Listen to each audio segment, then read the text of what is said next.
సర్వరోగ నివారణ పేరుతో ఎప్పుడో 25 ఏళ్ల క్రితం ఆయిల్ పుల్లింగ్ వచ్చింది. పొద్దున్నే ఎవరికి ఫోన్ చేసినా మా ఆయన ఆయిల్ పుల్లింగ్ చేస్తున్నాడనేవాళ్లు. అది పోయింది. తర్వాత నీళ్లరాజు వచ్చాడు. కుండల కుండలు నీళ్లు తాగితే రోగాలు మాయమన్నాడు. అది పోయింది. పశువుల మాదిరి పచ్చి కూరగాయలు తింటే బలమని ప్రచారం చేశాడు. అది పోయింది. ఈ మధ్య ఒక ఆయన చికెన్ తింటే కొవ్వు తగ్గుతుందని ప్రచారం చేసుకుంటున్నాడు. ఇప్పుడు ఇంకొక ఆయన వచ్చి రాగులు, సజ్జలు, జొన్నలు, కూరగాయలు అన్ని కలిపి రసం చేసుకుని తాగండి అంటున్నాడు. ఇక కేంద్ర ప్రభుత్వం వాళ్ళేమో యోగా చేయండి, రోగాలు మటుమాయమవుతాయి అంటున్నారు. ఆ మధ్య అంటే చాన్నాళ్ల కిందట గోదావరి జిల్లాల నుంచి ఓ రాజుగారు వచ్చి, ఉప్ప మీరు ఉప్పు తింటున్నారా? అడవిలో జంతువులు ఉప్పు తినట్లేదు, ఆకాశంలో పక్షులు ఉప్పు తినట్లేదు, మరి మనుషులైన మీరెందుకు ఉప్పు తింటున్నారు? చీ చీ అన్నాడు. జనమంతా ఉప్పును విసిరిగొట్టారు. అంతటితో ఊరుకున్నారా?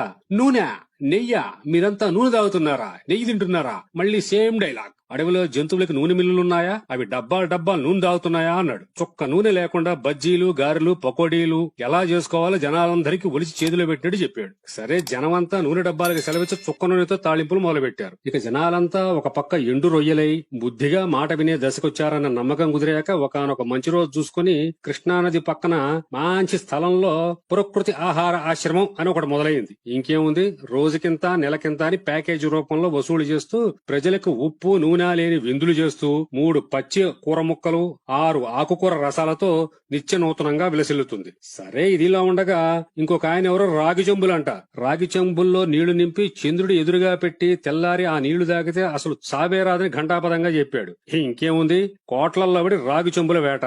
కాస్త గట్టి బుర్రోడు గురువుగారు చెప్పిన దానికి ఇంకాస్త తోక తగిలించి అతుకైన రాగి చెంబు అన్నాడు. షాపుల్లోకెళ్లి లిప్స్టిక్ వేసుకున్న పెదాలతో రాగి చెంబులున్నాయా అని నాజుగ్గా అడగడం మొదలైంది. అలా అలా వెన్నెల్లో పెట్టిన రాగి చెంబుల్లో నీళ్లు తాగుతూ ఉప్పు, నూనె, పులుపు, తీపి లేని రాజుగారి వంటలు తింటూ 200 ఏళ్లు గ్యారంటీ అనుకుంటున్న దశలో గబుక్కన కృష్ణా జిల్లా నుంచే మహారాజా శ్రీ మాచినేని గారు ఉద్భవించారు. నూనె మానేశారా పిచ్చోళ్లలారా? మిల్లుల్లో ఆడించిన కొబ్బరి నూనె 100 గ్రాములు తాగండి, ఇక చూడండి అన్నాడు. ఇంకేముంది, కొబ్బరి చిప్పల సంచిలో వేసుకుని గానుగులంట పడ్డారు జనం. మాచినేని ప్రొడక్ట్స్ మనకు అందుబాటులోకి వచ్చే మంచి రోజు కోసం మనమంతా ఎదురు చూద్దాం. సీమ నుంచో కర్ణాటక నుంచో స్వతంత్ర శాస్త్రవేత్తనంటూ ఇంకొక సాములవరు వచ్చి పురుగు మందులు తింటున్నారా, ఇళ్లలో రోగాల పంట పండిస్తున్నారా అంటూ జనాలకు ఆహార జ్ఞానదారుల్లో పరుగులు పెట్టించే ప్రయత్నం మొదలుపెట్టారు. పురుగు మందులు లేని చిరుధాన్యాలు తినండి, మీ ఆరోగ్యాన్ని మీరే సంరక్షించుకోండి అని ఆషాఢ మాసం డిస్కౌంట్ల లెక్క ప్రజలకు ఆరోగ్య విజ్ఞానాన్ని చవకగా పంచిపెట్టారు. చిరుధాన్యాలండోయ్, చిరుధాన్యాలు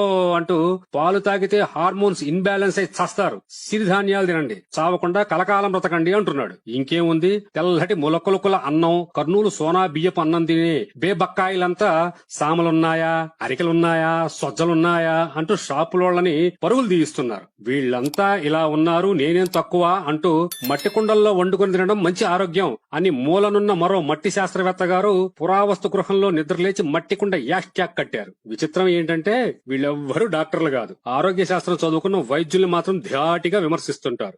ఆ ఉపన్యాసాలు చెప్పేవాళ్లు గాని, ఆ వినే జనాలు గాని మిద్దె మీద మొక్కలు పెట్టుకుందాం అనుకుంటారే గాని పురుగు మందుల్ని బ్యాన్ చేయమని ప్రభుత్వాలను అడగరు. ఆరోగ్యానికి హాని కదా, లిక్కర్ బ్యాన్ చేయండి అని అస్సలు అడగరు. ధూమపానం చెరుపు చేస్తుంది కదా, సిగరెట్లు బ్యాన్ చేయండి అని కూడా అడగరు. చెయ్యాల్సింది చేయకుండా ఎంతకాలమని వాళ్ళు చెప్పారని వీళ్లు చెప్పారని ఆరోగ్యం కోసం చుంబులేసుకుని సంచులేసుకుని పరిగెడతారు. చివరకు కరోనా వచ్చి దిమ్మ తిరిగి అన్ని మర్చిపోయి బతికితే చాలని చాలా మంది, కనీసం పోయేలోపు కావాల్సినవన్నీ తినిపోదామని కొంతమంది, వీటికి మించి అందరూ ఇమ్యూనిటీ అంటే రోగ నిరోధక శక్తి పెంచుకుని తెగ బతికేయాలని చాలా మంది నెట్ లోను, యూట్యూబ్, మైటైరు, అవర్ రిమ్స్ ఛానల్స్ లో దూరి చివరికి అన్ని పక్కన పెట్టి బతుకు జీవుడా అనే లోపు కొత్త కరోనా మొదలై 4 రోజుల్లో పట్టుకుపోతుంటే చేష్టలుడికి చూస్తున్నాం. ఇకనైనా పరుగులాపి ప్రశాంతంగా జీవించండి. మన పూర్వీకులు అన్నిటిని చక్కగా పనిచేసుకున్నారు. మనం పని మాని ఇలాంటి వాటి వెనుక గంతులేస్తున్నాం.